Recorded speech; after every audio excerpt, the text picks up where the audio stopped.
Hindi club में फिर से आपका एक बार स्वागत है। ये वीडियो विशेष रूप से सीटेट से संबंधित है। आज इस वीडियो में हम लोग एनसीईआरटी बुक क्लास 6 साइंस यानी विज्ञान का लेसन नंबर 15 हमारे चारों ओर वायु को पढ़ेंगे। इस वीडियो से पहले लेसन नंबर 14 तक के वीडियोज बन चुके हैं। अगर आप सीटेट पेपर 2 गणित एवं विज्ञान की तैयारी कर रहे हैं तो प्लीज उन वीडियोज को देख लीजिएगा, उसका लिंक डिस्क्रिप्शन बॉक्स में मिल जाएगा। तो चलिए इस वीडियो को स्टार्ट करते हैं। लेसन नंबर 15 है ये, हमारे चारों ओर वायु। हमारे चारों ओर वायु पाठ से ही स्पष्ट है कि ये वायु के बारे में बताया जा रहा है। वायु क्या है? जैसे में अगर हम कहें पतंग उड़ रहा है तो पतंग किसकी सहायता से उड़ता है? उसमें एक रस्सी बांध दिया जाता है, उस पर पतंग कागज का बना हुआ होता है, कुछ और स्टिक वगैरह लगा हुआ होता है उसमें, और वो उड़ रहा होता है। कैसे? किसकी सहायता से? वायु की सहायता से। क्या वायु को आप देख सकते हैं? बिल्कुल नहीं देख सकते। बस इसी सब बातों की चर्चा इस लेसन में की जाएगी। तो चलिए देखते हैं क्या कुछ चर्चा है। सबसे पहले हम अपना पहला टॉपिक देखते हैं। टॉपिक है वायु। सभी जीवों को वायु की आवश्यकता होती है। जो भी जीव है सभी को वायु की आवश्यकता होती है। वायु के बहने के कारण हमारा पतंग हवा में उड़ना संभव होता है। वायु के कारण ही हमारा पतंग हवा में उड़ता है। फिरकी घूमती है। फिरकी आप जानते होंगे, गोल सा रहता है, वो चारों तरफ घूमती है, तो हवा की सहायता से ही वो घूमती है। पेड़ों की पत्तियां खड़खड़ाती है। पेड़ की जो पत्ती होती है वो भी खड़खड़ाती है। किसके वजह से? तो ये हवा के वजह से। या कपड़े सुखाने वाले तार पर लटके कपड़े धीरे धीरे हिलते हैं। धीरे धीरे, अगर तेज हवा बहेगा तो तेजी से हिलते हैं। तो ये किसके कारण होता है? हवा के कारण ही होता है। पंखे के चालू होने पर खुली पुस्तक के पृष्ठ आवाज करने लगते हैं। पंखा चालू है तो जो पृष्ठ है तेजी से पलटने लगते हैं, आवाज करने लगते हैं। तो किसके कारण होता है? हवा के कारण होता है। वायु प्रत्येक स्थान पे मिलती है। जहां भी जाएंगे चारों तरफ आपको वायु मिलेगी। तो वही पाठ का भी नाम है हमारा, हमारे चारों ओर वायु को प्रत्येक जगह मिलती है वायु। हम वायु को देख नहीं सकते परंतु इसे अनुभव कर सकते हैं। याद रखिएगा इस पॉइंट को। हम वायु को देख नहीं सकते हैं लेकिन अनुभव कर सकते हैं। गतिशील वायु को पवन कहते हैं। अगर गतिशील वायु है तो उसे हम किस नाम से जानते हैं? तो पवन के नाम से जानते हैं। ये अगर नोट करना चाहें तो बुक अपने नोटबुक में कॉपी कर लीजिए, नोट कर लीजिए इसे। अगला टॉपिक है निष्पावन। निष्पावन क्या होता है?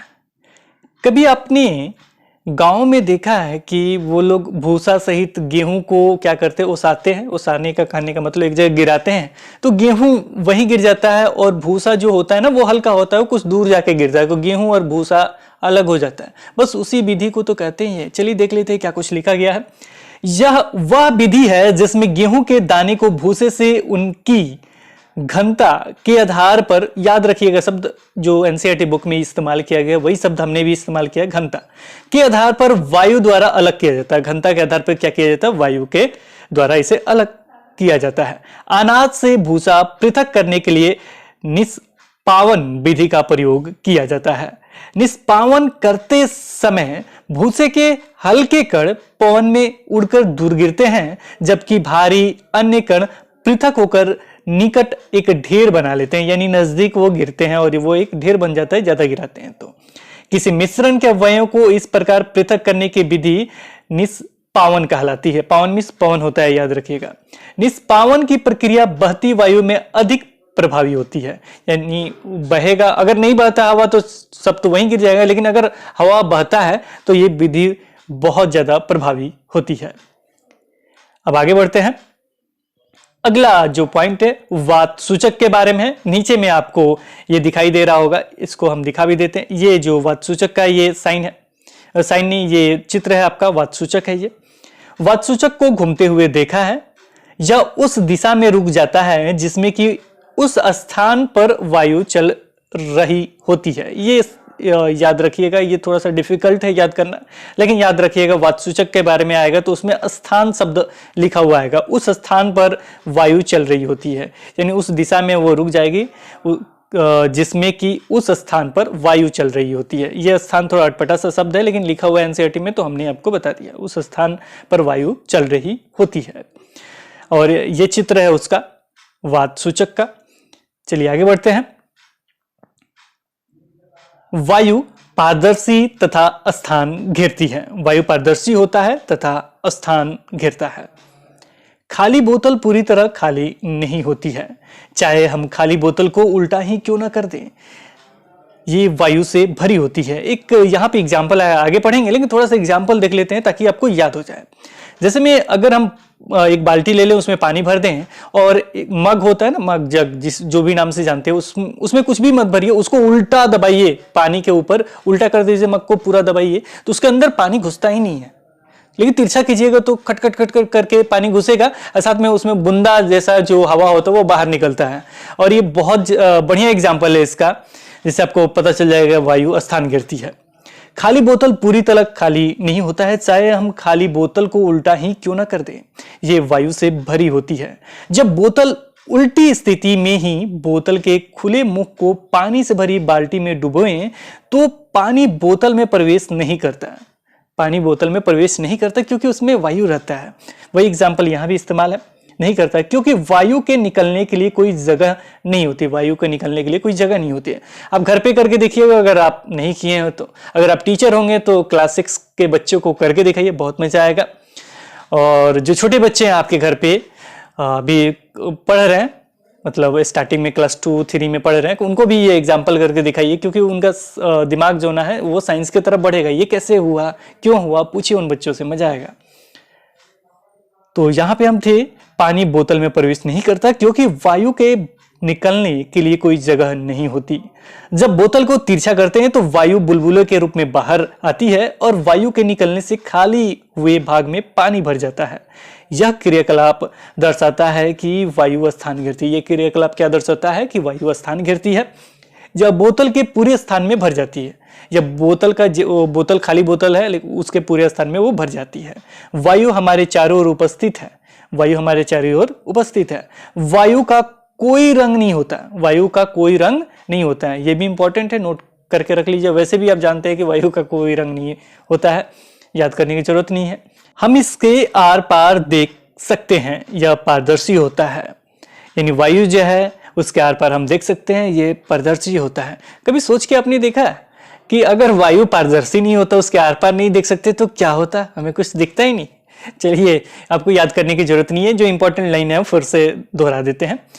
इसमें कोई रंग नहीं होता है, इसके आर पार देख सकते हैं, ये पारदर्शी होता है और साथ में ये स्थान घिरती है। बस पूरा पॉइंट इसी पे है, लेकिन थोड़ा सा एग्जाम्पल हमने दे दिया कि पूछा जा सकता है सीटेट में एग्जाम्पल देके कि अगर हम बोतल उल्टा करके बाल्टी में डालें, बोतल को उल्टा करके तो क्या होगा। तो हो सकता है कि आपने नहीं समझ पाए और बोल दें कि वो अंदर चला जाएगा, तो इसलिए हमने इस पॉइंट को आपके सामने रखा था। वायुमंडल, क्योंकि हम एनसीईआरटी का कोई भी चीज छोड़ना नहीं चाहते। वायुमंडल हमारी पृथ्वी पर वायु की एक पतली परत से घिरी हुई है। हमारी पृथ्वी वायु की एक पतली परत से घिरी हुई है।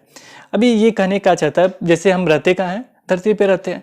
इस धरती को, पूरा भूमंडल को क्या कहते हैं? पृथ्वी के नाम से हम लोग जानते हैं। ये ग्रह जो है पृथ्वी के नाम से जाना जाता है। तो ये वायु की एक पतली, यानी चारों तरफ वायु की एक पतली परत से घिरी हुई है। इस परत का विस्तार पृथ्वी की सतह से कई किलोमीटर ऊपर तक है। और इस जो परत का विस्तार है पृथ्वी की सतह से कई किलोमीटर ऊपर तक है, यानी बहुत ऊपर तक है, तथा इसे वायुमंडल कहते हैं। इसे क्या कहते हैं? वायुमंडल कहते हैं। वायु मीन्स क्या हुआ? हवा, जो जानते हैं आप। मंडल मीन्स एक परत समझ जाइए, यानी एक परत घिरी हुई है, वायु के एक परत से घिरा हुआ है, उसी को वायुमंडल कहते हैं। वही लिखा हुआ है। पर्वतारोही अपने साथ ऑक्सीजन का सिलेंडर ले जाते हैं। ये लाइन लिखा हुआ था तो हम भी आपको बता देते हैं। देखिए, बहुत ऊपर तक क्या है, इसकी परत घिरी हुई है, इसीलिए जब पर्वतारोही जो होते हैं वो अपने साथ ऑक्सीजन का सिलेंडर लेके जाते हैं, पर्वत पे चढ़ते हैं। वो पर्वतारोही मीन्स क्या? जो पर्वत पे चढ़ते हैं, इसलिए वो लोग ऑक्सीजन का सिलेंडर ऊपर लेके जाते हैं। अब आगे बढ़ते हैं। अगला पॉइंट है गैसों का मिश्रण।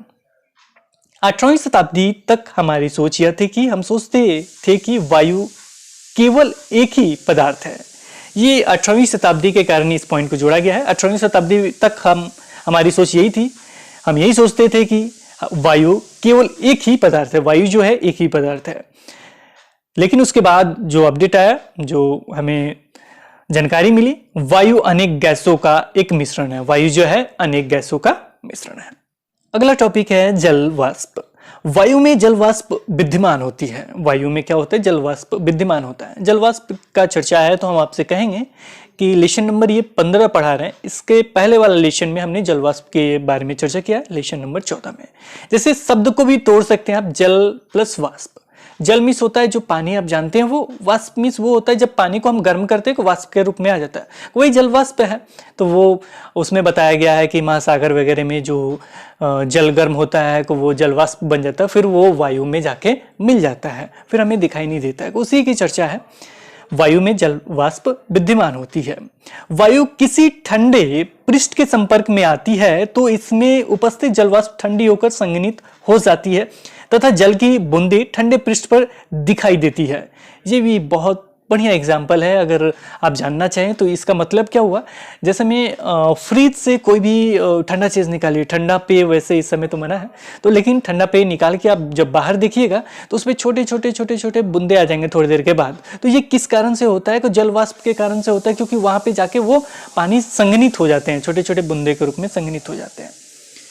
वही चीज़ यहाँ लिखा गया है, वायु किसी ठंडे पृष्ठ के संपर्क में आती है तो इसमें उपस्थित जलवाष्प ठंडी होकर संघनित हो जाती है। ठंडी होकर क्या हो जाती है, संघनित हो जाती है तथा जल की बूंदें ठंडे पृष्ठ पे दिखाई देती है। प्रकृति में जल चक्र के लिए वायु में जलवाष्प का उपस्थित होना अनिवार्य है। अगर प्रकृति में जल चक्र के बारे में भी हम चर्चा किए, जल का चक्र यानी कैसे वो आसमान में जाता है, फिर बारिश के रूप में कैसे फिर महासागर में मिल जाता है, ये पूरा प्रोसेस को हम लोग जल चक्र के नाम से जानते हैं। तो वायु में जलवाष्प का उपस्थित होना अनिवार्य है। अब हम बात करते हैं ऑक्सीजन के बारे में। पहला भाग उसका हमने देखा जो था आपका जलवाष्प, दूसरा है आपका ऑक्सीजन। जलने की क्रिया केवल ऑक्सीजन की उपस्थिति में ही संभव है। जलने की जो क्रिया है केवल ऑक्सीजन की उपस्थिति में ही संभव है। ऑक्सीजन नहीं रहेगा तो कोई भी पदार्थ नहीं जलेगा। वायु का एक अव्यय ऑक्सीजन है। वायु का एक अव्यय क्या है, ऑक्सीजन है। दो उथले पात्रों में दो समान आकार की मोमबत्तियों को बीचों बीच लगाइए। क्या करेंगे, दो उथले पात्रों में दो समान आकार की, उसमें क्या करेंगे, मोमबत्ती बीचों बीच में लगा देंगे दोनों पात्रों में। अब पात्रों में कुछ पानी डालते हैं। अब उस पात्र में क्या करेंगे, पानी डाल देंगे। अब मोमबत्तियां जलाएं तथा प्रत्येक मोमबत्ती के ऊपर एक एक गिलास उलट कर रख दें।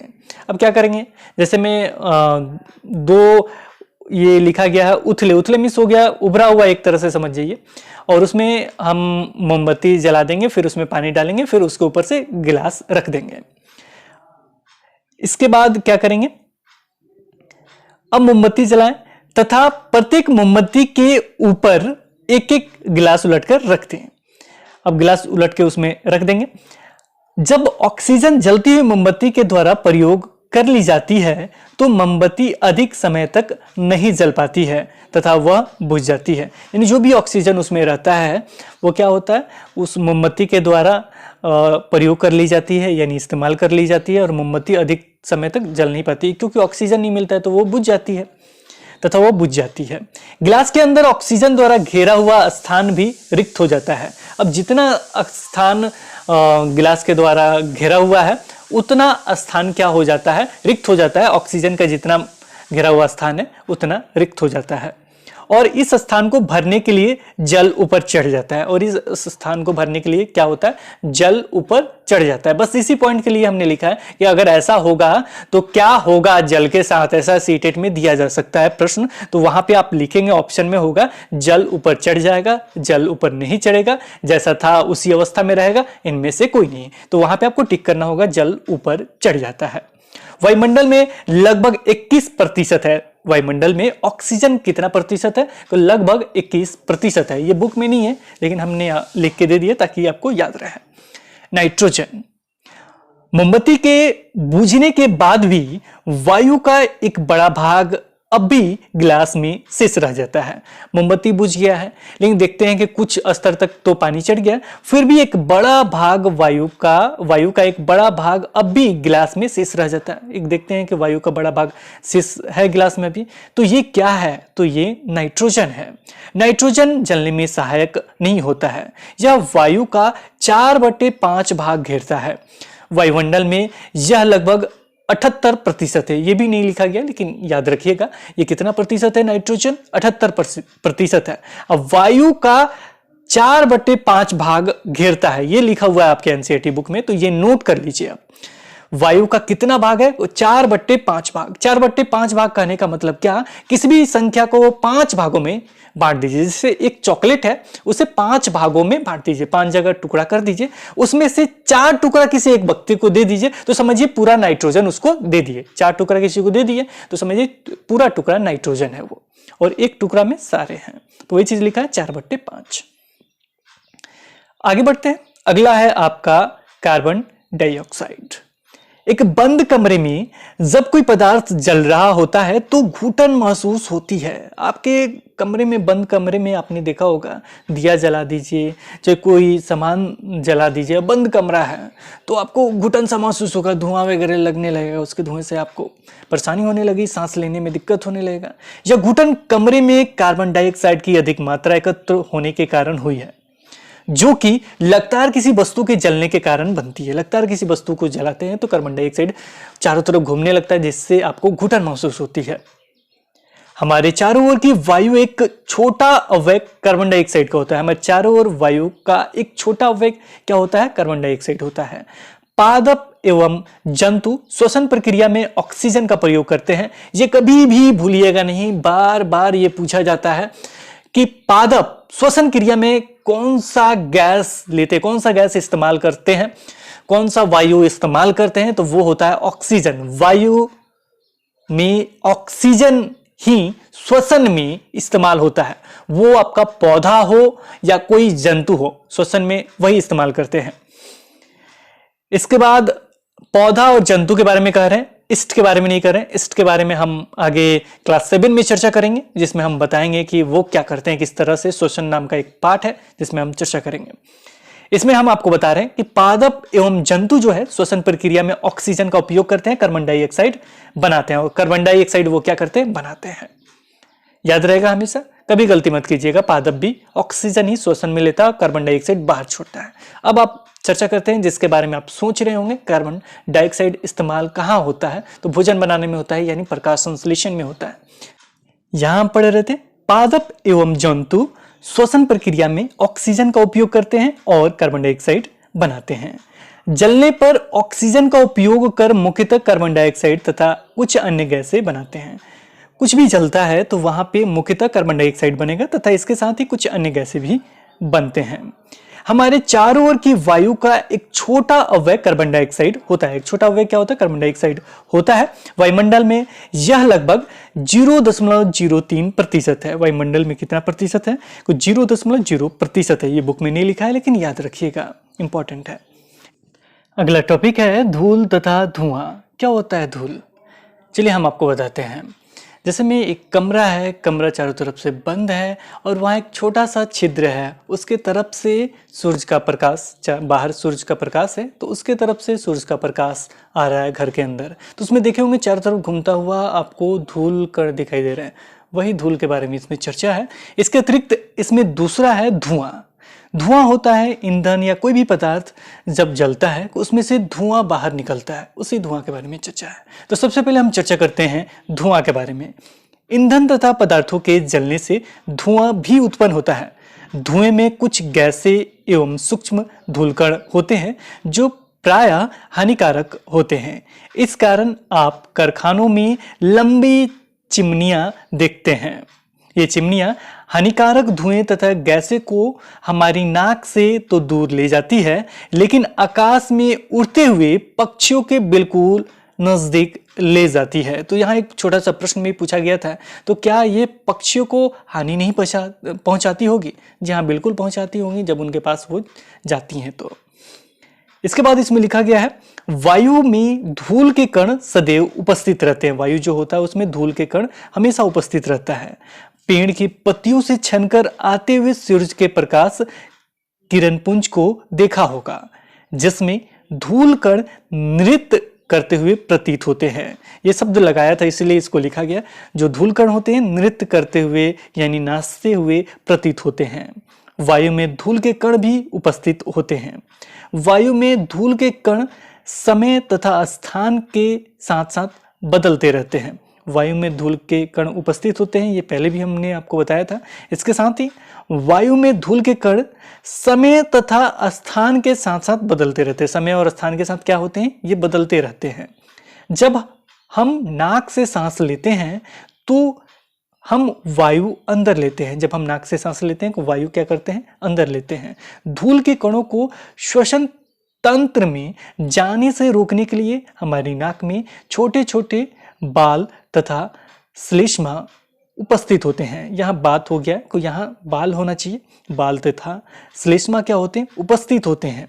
और धूल के कण जो होते हैं वो श्वसन तंत्र में नहीं जाए, नाक में ही रुक जाए, इसके लिए हमारे नाक में क्या होते हैं, छोटे छोटे बाल होते हैं तथा श्लेष्मा उपस्थित होते हैं, जिससे वहाँ पे जो धूल कण होते हैं रुक जाते हैं। इसके अतिरिक्त दो पिक्चर भी हमने रखा था ताकि आपको स्पष्ट हो जाए। इस पिक्चर में आप देख सकते हैं वायु में धूल के कणों की उपस्थिति का सूर्य का प्रकाश का अवलोकन। इस तरीके से हम बता रहे थे, एक कमरे में सूर्य का प्रकाश आ रहा है को वहां पे देख सकते हैं धूल कण। दूसरा था भीड़ भरे चौराहे पर एक पुलिसकर्मी द्वारा मुखौटा पहनकर यातायात नियंत्रण। मुखौटा इन्होंने पहना है, कोई इसका नियंत्रण, इसके लिए नियंत्रण के लिए पहना है। तो पहले में क्या है, को सूर्य की किरणों में कुछ छोटे छोटे चमकीले कण तेजी से घूम रहे हैं। दूसरा क्या है, को धूल कण से बचने के लिए पुलिसकर्मी ने मुखौटा पहना है। इसके अतिरिक्त एक और पॉइंट था इसमें, पारदर्शी शीशे की खिड़कियों को नियमित रूप से साफ न किया जाए तो वह धूल कण के कारण धुंधली हो जाती है। क्यों धुंधली हो जाती है, तो धूल कण के कारण धुंधली हो जाती है। आग लगने की घटना के समय जलती हुई वस्तु के ऊपर कंबल लपेटने की सलाह क्यों दी जाती है, तो इसलिए दी जाती है कि ऑक्सीजन से उसका संपर्क टूट जाए और आग बुझ जाए।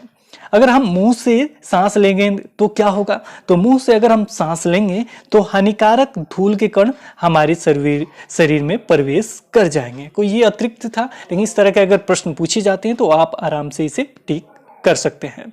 चलिए नेक्स्ट पॉइंट पढ़ते हैं। अगला पॉइंट क्या है, वायु में गैसें। कौन कौन से गैसें हैं वायु में। वायु की संरचना में स्थानीय भिन्नता हो सकती है, वायु की संरचना में जो है स्थानीय भिन्नता हो सकती है, लेकिन वायु में नाइट्रोजन तथा ऑक्सीजन की मात्रा दोनों गैसें मिलाकर वायु का 99% भाग बनता है। अगर पूछा जाए कि किन दो गैसों को मिलाकर वायु का 99% भाग बनता है तो वो कौन कौन से होंगे, को नाइट्रोजन तथा ऑक्सीजन होंगे, याद रखिएगा। एक शेष 1% में कार्बन डाइऑक्साइड, कुछ अन्य गैसें, जलवाष्प तथा धूल के कण होते हैं।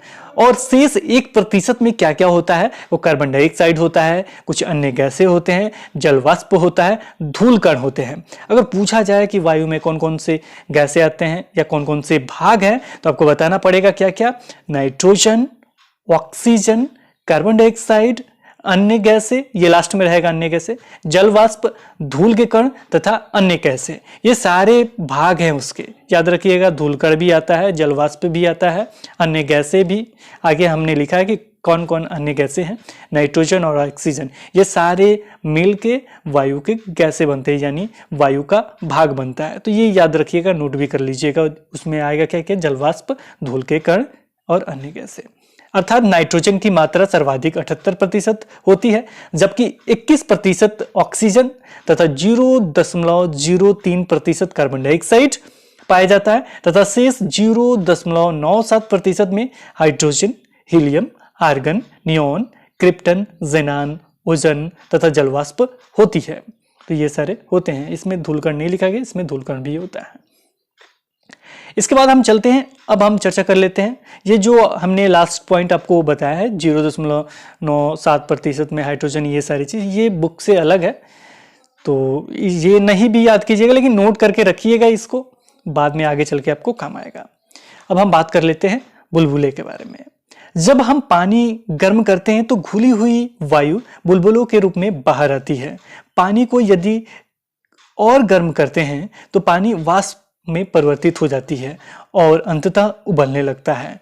छोटे छोटे वायु के बुलबुले तब भी दिखाई देंगे यदि हम वायुरोधी बोतल में रख के ठंडे किए हुए उबले हुए पानी को पुनः गर्म करते हैं। तो अगर वायुरोधी बोतल में अगर हम ठंडा पानी कर दें फिर उसको उबाले तो वो पुनः क्या आपको दिखाई देगा, गर्म करते हैं तो वहां बुलबुला दिखाई देगा। यानी पानी को जब भी गर्म करते हैं तो वो बुलबुले के रूप में दिखाई देंगे। अब हम बात कर लेते हैं श्वसन के बारे में। जो जीव पानी में रहते हैं वे श्वसन के लिए पानी में घुली ऑक्सीजन का उपयोग करते हैं। जो जीव गहरी मिट्टी के अंदर रहते हैं उन्हें भी सांस लेने के लिए ऑक्सीजन की आवश्यकता होती है। वो मिट्टी में उपस्थित वायु से सांस लेते हैं। जब मिट्टी के ढेले पर पानी डाला जाता है तो उसमें विद्यमान वायु विस्थापित हो जाता है, जो बुलबुलों के रूप में दिखाई देता है। वैसे भी आप कहीं भी जाएंगे, अगर सूखा हुआ मिट्टी आपको मिलेगा, उस पर पानी डालिएगा, बूंद बूंद करके बुलबुला वहां बनेगा, तो वो क्या है, वो वायु है। मिट्टी के अंदर पाए जाने वाले जीव एवं पौधे की जड़ें श्वसन के लिए इसी वायु का उपयोग करते हैं, अर्थात जल तथा मिट्टी में वायु उपस्थित होती है। इसका मतलब यही निकलता है, जल तथा मिट्टी में क्या होता है, वायु उपस्थित रहता है। अगला पॉइंट है माँ तथा छिद्र। मिट्टी के जीव गहरी मिट्टी में बहुत सी माद तथा छिद्र बना लेते हैं। इन छिद्रों के द्वारा वायु के अंदर एवं बाहर जाने के लिए जगह उपलब्ध हो जाती है। अंदर जाने के लिए, बाहर जाने के लिए एक छिद्र वो बना लेते हैं जो जीव है। लेकिन जब भारी वर्षा हो जाती है तो इन छिद्रों एवं मादों में वायु की जगह पानी भर जाता है। जब बारिश होगा तो क्या होगा, वहां वायु की जगह पानी भर जाता है। इस स्थिति में जमीन के अंदर रहने वाले जीवों को सांस लेने के लिए जमीन में आना पड़ता है। तो इससे के फलस्वरूप क्या होगा, सांस तो चाहिए उन्हें, बिल तो बनाए थे सांस लेने के लिए, लेकिन उसमें पानी भर जाएगा तो सांस नहीं ले पाएंगे। जिसके फलस्वरूप वो क्या होते हैं, सांस लेने के लिए जमीन में वो आते हैं। यही कारण है कि केंचुए केवल भारी वर्षा के समय ही जमीन से बाहर आते हैं। इसीलिए केवल भारी वर्षा के समय ही जमीन के बाहर कौन आते हैं, केंचुए आते हैं। जब बारिश पूरा होगा तो लास्ट टाइम देखिएगा कि पूरा केंचुआ आपको देखने को मिल जाएगा चारों तरफ, और आपका जो मेढक है वो भी आपको देखने को मिल जाते हैं। ऐसे गर्मी वगैरह के माहौल में मेढक आपको दिखाई नहीं देंगे, लेकिन बारिश हो जाएगा बहुत ज़्यादा, चारों तरफ पानी लग जाएगा, टर टर करते हुए आपको सुनाई देगा, तो वो कहाँ चले जाते हैं, तो वो धरती के अंदर ही रहते होंगे, बाद में वो निकल आते हैं। अब हम आगे बढ़ते हैं और अगला पौधे के बारे में, जिसमें आपका प्रकाश संश्लेषण हम ऊपर समझा रहे थे, वो चीज यहाँ लिखा गया है। पौधे प्रकाश संश्लेषण प्रक्रिया द्वारा अपना भोजन स्वयं बनाते हैं तथा इसके साथ ही ऑक्सीजन उत्पन्न होती है। और इसके साथ ही क्या होता है, ऑक्सीजन का उत्पन्न होना होता है, यानी ऑक्सीजन मिलता है हमें, बाहर निकलता है उससे ऑक्सीजन। पौधे श्वसन में ऑक्सीजन का उपयोग करते हैं। यहाँ देखिए बढ़िया तरीके से डिफाइन किया गया ये लाइन। पौधे श्वसन में ऑक्सीजन का उपयोग करते हैं, परंतु उपयोग की गई ऑक्सीजन की तुलना में वे अधिक ऑक्सीजन उत्पन्न करते हैं। यानी जितना वो उपयोग करते हैं उसकी तुलना में वो क्या करते हैं, अधिक ऑक्सीजन उत्पन्न करते हैं। इसलिए हम कहते हैं कि पौधे ऑक्सीजन उत्पन्न करते हैं। इसलिए हम कहते हैं कि पौधे क्या करते हैं, ऑक्सीजन उत्पन्न करते हैं। पौधे तथा जंतु एक दूसरे पर निर्भर हैं। वायुमंडल में ऑक्सीजन तथा कार्बन डाइऑक्साइड का संतुलन बनाए रखने के लिए दोनों को एक दूसरे की आवश्यकता होती है। दोनों को क्या है, एक दूसरे की आवश्यकता होती रहती है। दोनों का रहना बहुत जरूरी है। दोनों एक दूसरे पे निर्भर हैं, क्योंकि उन्हें, पौधे को क्या चाहिए, कार्बन डाइऑक्साइड चाहिए, और जो मानव है उन्हें क्या चाहिए, चाहे जीव जंतु जो हैं उन्हें क्या चाहिए, तो उन्हें चाहिए आपका ऑक्सीजन चाहिए। लेकिन याद रखिएगा, पेड़ पौधे हो या जीव जंतु हो, सभी श्वसन में क्या लेते हैं, ऑक्सीजन लेते हैं। ये सीटेट में 2-3 बार पूछा जा चुका प्रश्न है। अब आगे बढ़ते हैं। अगला है आपका वायु के अन्य उपयोग, और ये जो क्वेश्चन था श्वसन वाला, ये बीटेट में पूछा गया था 2017 में। अगला पॉइंट है वायु के उपयोग, अन्य उपयोग। वायु के अन्य उपयोग क्या क्या हो सकते हैं, कभी सोचा आपने? जैसे में आपने पवन चक्की देखा होगा, तो वायु का वो अन्य उपयोग है। उसकी सहायता से और भी कार्य करते हैं, जैसे पानी चलाना हुआ, तो वायु के अन्य उपयोग के कारण ये सब संभव है। चलिए देख लेते हैं क्या कुछ लिखा गया है। वायु पवन चक्की को घुमाते हैं। वायु क्या करते हैं, पवन चक्की को घुमाते हैं। पवन चक्की का उपयोग ट्यूबवेल से पानी निकालने तथा आटा चक्की को चलाने में होता है। अगर पूछा जाए पवन चक्की को कौन घुमाता है, तो वायु घुमाता है। पवन चक्की का उपयोग किस में हम लोग करते हैं, तो ट्यूबवेल से पानी निकालने तथा आटा चक्की को चलाने में करते हैं। पवन चक्की विद्युत भी उत्पन्न करता है। इसके अतिरिक्त दे देगा तीसरा ऑप्शन विद्युत, तो विद्युत को उत्पन्न करना, तो ये तीनों, इनमें से सभी ऑप्शन को टिक करना होगा। वो क्या करते हैं, पवन चक्की विद्युत भी उत्पन्न करते हैं। वायु नाव को खेने में, ग्लाइडर, पैराशूट तथा हवाई जहाज को चलाने में सहायता करती है। पक्षी, चमगादड़, कीड़े वायु की उपस्थिति के कारण ही उड़ पाते हैं। ये किसके कारण उड़ पाते हैं? ये वायु की उपस्थिति के कारण ही उड़ पाते हैं। ये भी पूछा जा सकने वाला प्रश्न है कि पक्षी, चमगादड़ तथा कीड़े जो होते हैं किसके कारण वो आसमान में उड़ते हुए आपको दिखाई पड़ते हैं? तो वायु की उपस्थिति के कारण वो उड़ पाते हैं।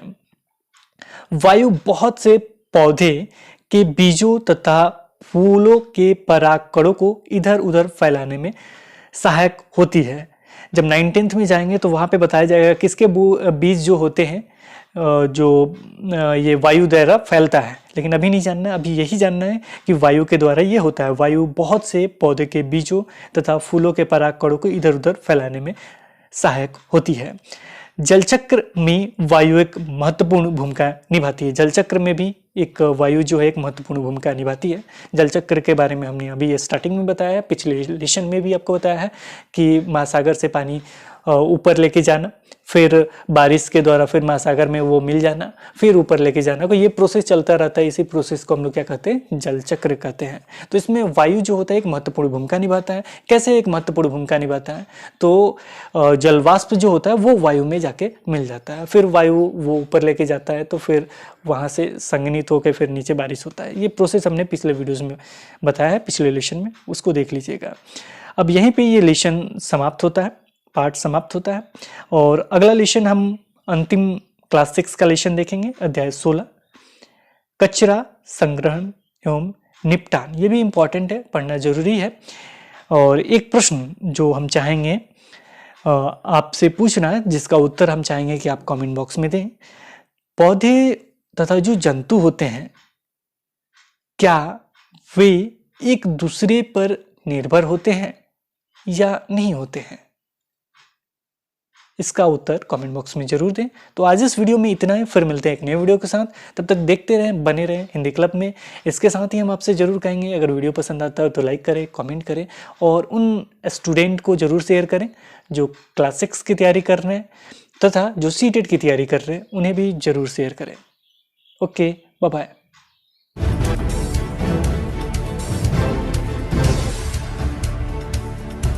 सब्सक्राइब कीजिए हिंदी क्लब को, दबाइए इस बेल आइकॉन को ताकि हमारा वीडियो आपको मिले सबसे पहले।